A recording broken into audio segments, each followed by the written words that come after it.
Straight ahead on 12 News, celebrating a golf course makeover, the changes to Brooklyn Park's crown jewel that aims to attract more golfers. Plus, a major no-no on the roads and what could happen if drivers don't follow the law. But first, as the Crystal father accused of murdering his son was due in court, there's anger and confusion over unpaid funeral expenses. 12 News starts right now. Hello, everyone, and thanks for joining us. The Crystal father charged with murdering his 10-year-old son was back in court today. Pierre Collins is accused of murdering his son Barway for insurance money. It was a packed courtroom as Pierre Collins made his second court appearance. During this appearance, Pierre's attorney asked for more time to review the large volume of evidence presented in the case. Collins, who is charged with second-degree murder, is due back in court in July. Court documents show Collins had 2 life insurance policies for his son, and Collins tried to increase the amount for one of those policies 2 days before his son disappeared. Meanwhile, a group who collected money to help pay for Barway's funeral is in the hot seat facing tough questions. The Organization of Librarians in Minnesota received several $1,000s, but the funeral home that conducted Barway's service says they haven't been paid by the group. Reporter Sonia Goins has more. It's painful like that. Our shop is like family shop. The Easy African Market in Brooklyn Park is full of specialty foods from West Africa. It's made from cassava, grated cassava. Yeah. Owner Ido Akapo says Barway and his dad Pierre were regular customers. I always remember this picture, of him standing here. When Ido heard the family was having trouble paying for Barway's funeral, he gave them this check for $3,500. He cashed the check, and the check went to people in the community that's supposed to handle the money. The check went to the Organization of Librarians in Minnesota, which is part of a group called Team Barway. And let's grieve like never before for our innocent child. Estes Funeral Home conducted Barway's service. They told Channel 12 they never got any money from OLM or Team Barway. Good afternoon, ladies and gentlemen. Members of the group held a press conference today to clear up the matter. All we want to know is that $3,500 check didn't go for Barway's funeral. It did not, because we were told the funeral was paid for.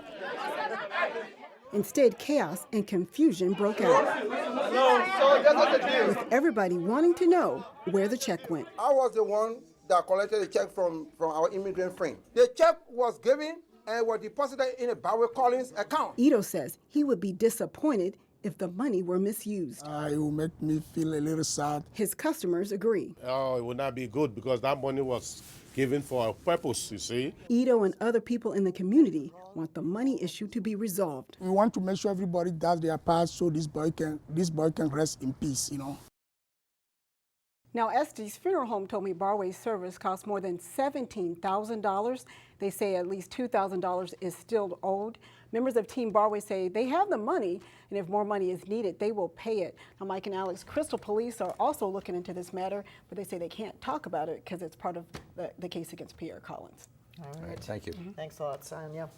In Maple Grove, a cybersecurity expert painted a grim picture for small businesses. The government says that the chances of them being attacked is 80% of having a breach in the next few years, and those that are breached, 60% will go out of business. Brian Isle with the Minnesota Technology Leadership Institute warned many small businesses will go out of business in the next 5 years because of cyber attacks. Isle told the North Hennepin Chamber of Commerce they're under attack because it's a lucrative market for cyber criminals. They need to understand the problem. They need to approach it as a business process and build it right into their corporation. Nearly 20% of all cyber attacks hit businesses with less than 250 workers.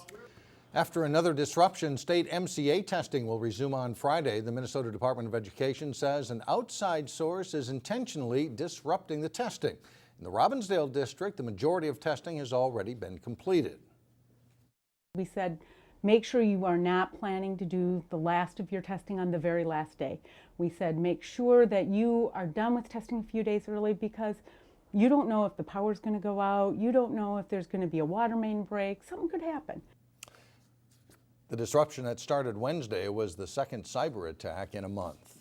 So far this year, 30 people who did not buckle up have died in car crashes. The Department of Public Safety brought out a rollover simulator to give a very sobering look at what happens when people don't wear seatbelts. DPS says a lack of seatbelt use contributes to about half of all motorists killed each year. The law of physics applies to you. If you're traveling at 60 miles an hour in your vehicle and you're ejected, your body is going to be traveling at 60 miles an hour. And thinking about the forces that are going to act on your body, those injuries, if they're not fatal, are absolutely going to be life-changing injuries. Starting Monday, 300 law enforcement agencies around the state will be participating in a click it or ticket campaign.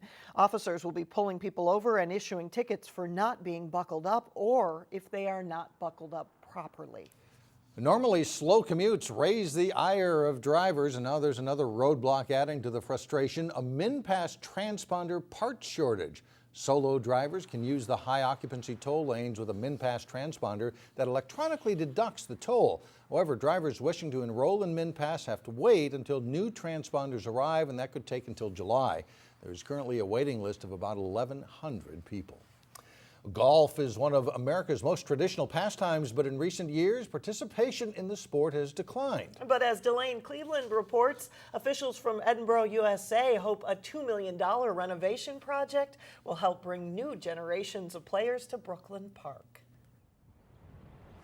A steady rain fell upon Edinburgh, USA today, yet a little condensation, liquid sunshine, that's all it is, wasn't enough to deter some of the hardiest golfers, such as Dave Luby and his buddies, get up there, from playing on this newly redesigned course. It's a home course. I live in the area, so I like to come out and play the nicer courses, and we have a beautiful course in Edinburgh, USA. This weekend marks the official grand reopening of Brooklyn Park's crown jewel after a renovation project that took 2 years and cost nearly $2 million. This was an old potato farm, that had some trees on it. Just to take it from that to a golf course that, immediately became well known around the United States, that was hugely rewarding. Yeah, and you get a very big sense of pride. Bruce Charlton is the architectural mastermind behind the course redesign. The biggest thing we found is that people were just spending a lot of time in the sand. To get people out of the sand, they renovated every bunker, eliminated 17 bunkers, and added more grass on the fairway. What we're trying to do is just dial up the fun factor, And we find that, especially in a public golf scenario, when people get in the sand, they take a lot of time. If it's fairway, people enjoy it. The ultimate goal is to make the course appeal to a wider variety of skill levels by making it less intimidating. Yeah, I just got to get more practice in. Meantime, even Luby would admit that the changes haven't quite helped his golf score. Not so far, but it's the first round out of the season. I think I have winter golf amnesia. I forgot how bad I was over the course of the winter. In Brooklyn Park, Blaine Cleveland, 12 News. An event to celebrate the renovation is planned for Friday from 1:30 to 6:30. Golfers will have the chance to win prizes throughout the day and be able to play at a special rate of $50. Coming up, a standout student from Osseo High School you won't want to miss. Her inspiring story is coming up next. And then later in sports, Champlin Park takes on a big rival in boys lacrosse. But first, the raindrops move out and we should see peaks of sunshine on Friday.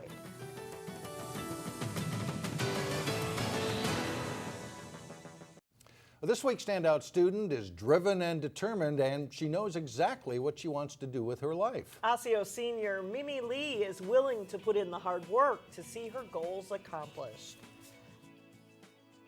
So today we're going to do the lab with converging mirrors. In this high school physics class, it's a lesson on focal points.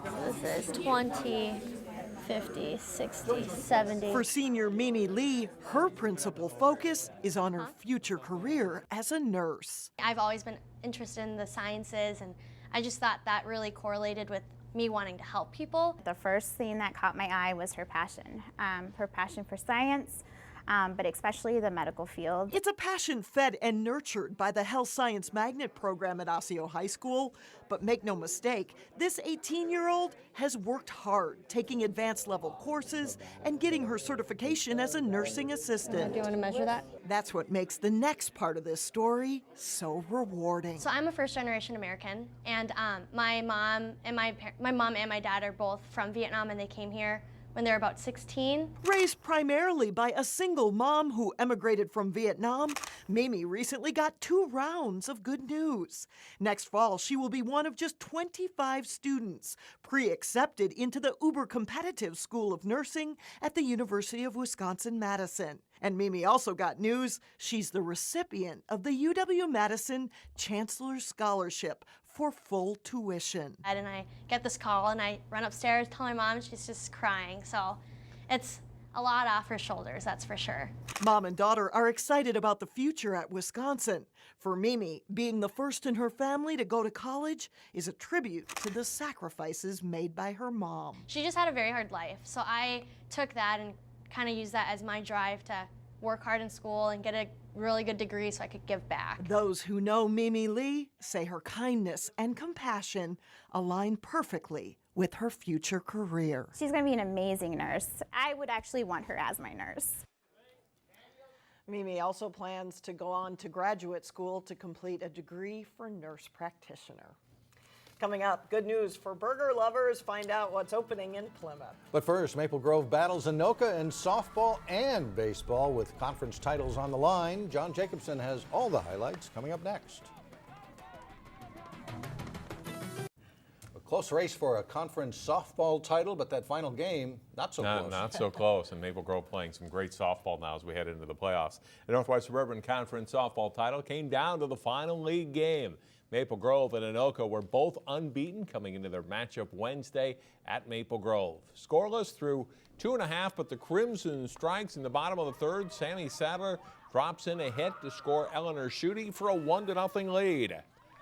The next batter is Sydney Smith, and her hit to left is misplayed by the outfielder, allowing Sadler to score from first base for a 2-0 Maple Grove lead. The bottom of the fourth is big for MG. Aaron Rolls, base hit, scores Taylor Rosacker with another Crimson run. Then Sadler punches a hit the other way to plate Kia Anderson. Sarah Michaels hit, scores 2 runs. The Crimson gets 7 total in the inning, and they lead 9-0 after 4. And Sydney Smith tosses a no-hitter as Maple Grove wins a conference title for a 4th straight year, shocking Anoka with a 10-0 5-inning win. We worked hard as a team every single day just to get to this point, and then obviously the next step is sections and hopefully state after that, but conference champs is definitely one of our main goals. Maple Grove's baseball team needed a win over Anoka to keep their hopes of getting a piece of the conference title alive. Conference finale for the Crimson as they host the Tornadoes. The bunt is a big weapon for Maple Grove in this one. Charlie Horton gets the ball down. Isaac Collins slides in ahead of the tag. Still in the first inning, Brett Schulte bunts for a base hit as Adam Brandt scores. It's quickly 2-0 Crimson. They add another as Mason McMahon gets a hit despite a good effort in right field.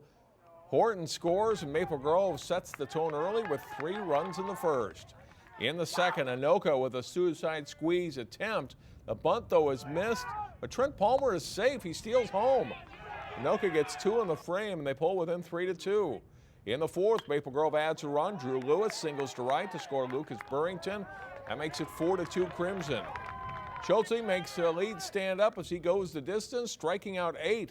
Maple Grove wins 5-2. They need an Elk River win over Totino-Grace Friday to get a tie for the conference title. The Champlin Park Lacrosse team is closing in on a Northwest Suburban Conference title. The unbeaten Rebels hosting 8-1 Blaine. Second quarter, game tied at 1 when Blaine's John Hickey spins around a defender and beats the goalie high to give the Bengals the lead. But the Rebels come back, and with just 9 seconds left in the half, Mason Schmidt to Brody Sturm for the goal, and Champlin Park leads 4-2 at the half. A big moment early in the third quarter. After Nick Bundy's shot is saved, he is leveled by Nathan Crowdle, who goes off to serve a 2-minute penalty. And on the ensuing man-up situation, Schmidt finds Justin Linderholm for his second goal of the game, make it 5-2 Rebels. Immediately off the face-off, though, Blaine's Josh Hootenin hits Tanner Jones, who scores his second, and it's 5-3. Shortly after that, still a man-up, Schmidt to a streaking Gage Munson for a Champlin Park score to make it 6-3. Still in the third quarter, Munson on a pass from Schmidt scores his 3rd straight, putting the Rebels up 8-3. They blow out Blaine 12-3. A big win for the team, but there's still more to come for the Rebels. Coming into this game, we were really just trying to keep our composure and make sure we don't overthink the game, and just play our game as we always do. Just get down and dirty and make sure we pull through. Yeah, we need to not get carried away, for sure, and not make the same mistakes we did last year. Keep improving. Section play is now underway in boys tennis. Park Center visiting Totino-Grace in the Section 5AA first round. Number 1 doubles, Park Center's Nate Tao and Louis Figueroa are in the near court. Tao will take the point at the net as PC wins in 3 sets over Luke Narag and Kenneth Huang. At third doubles, Grace's Adam Dahlman and Tommy Brademus in the near court, and they'll take the point on the way to a 3-set win over Trevor Sweden and Nicholas Schaff. At first singles, Park Center's Kumal Laka in the near court against Adam Burke. Burke chips a drop shot and then lobs it over Kumal on his way to a 6-1, 7-5 win. John Peterson coaching what turns out to be the last match after 33 years at Park Center. And Tom Schnagel of Totino-Grace beats Bryant Rocky of Park Center in the number 3 singles match. Totino-Grace wins at 6-1.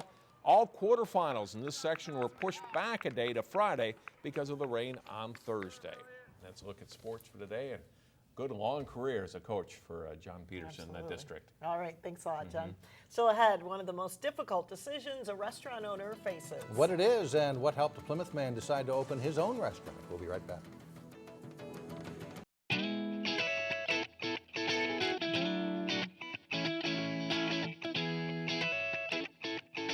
Finally, gourmet burger lovers rejoice. There is a new option opening in Plymouth. The former Digby's restaurant on County Road 24 will be replaced by a new, more intimate, upscale burger joint. The man opening the restaurant, Troy Redding, is a Plymouth resident who has spent 30 years in the restaurant business. He says the hardest thing to do when opening a restaurant is to come up with the right name. Redding hopes to have a name and his restaurant open by September. By the way, Redding has worked for many companies in the restaurant world, but it was his wife who convinced him to start his own. Perhaps it's a good thing that he listened. His wife is a distinguished Hennepin County District Court judge. So there you go. Hopefully she has good judgment, yeah, right? Absolutely. That's it for now. Thanks for joining us, everyone. We'll see you back here tomorrow. Community Corner is coming up next.